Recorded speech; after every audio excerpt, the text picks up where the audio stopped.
Hello everyone, welcome to GK Today, and in this video we will be discussing about Article 19 of the United Nations Charter, according to which Iran loses voting rights in the United Nations General Assembly.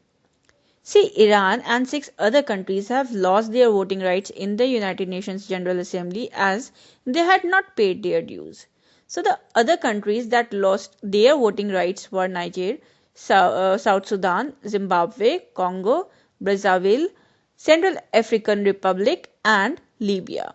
On the other hand, 3 other countries such as Comoros, Somalia, Sao Tome and Principe will be allowed to vote despite of their missing dues. So the actions of suspending the members from voting has been taken under Article 19 of the United Nations Charter.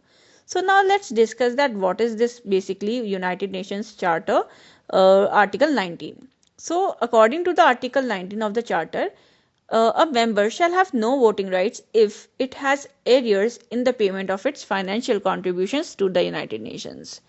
And the Charter provided 2 years of grace period. That is, if the arrears are pending for more than 2 years, then the voting rights are to be suspended.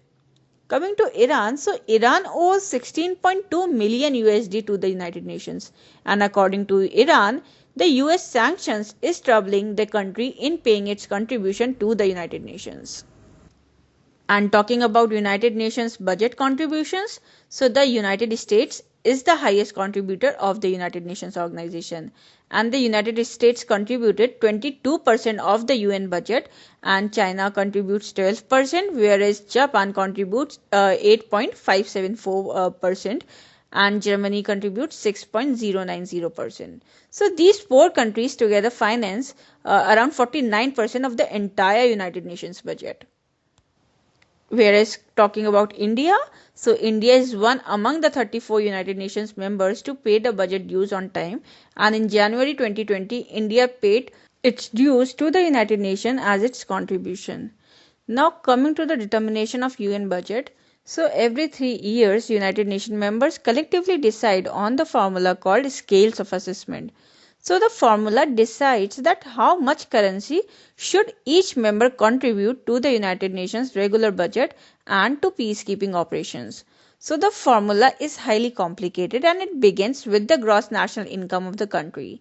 Later adjustments are applied taking into account where the country is relative to average global income per head, and a ceiling and a minimum floor is applied to least developed countries.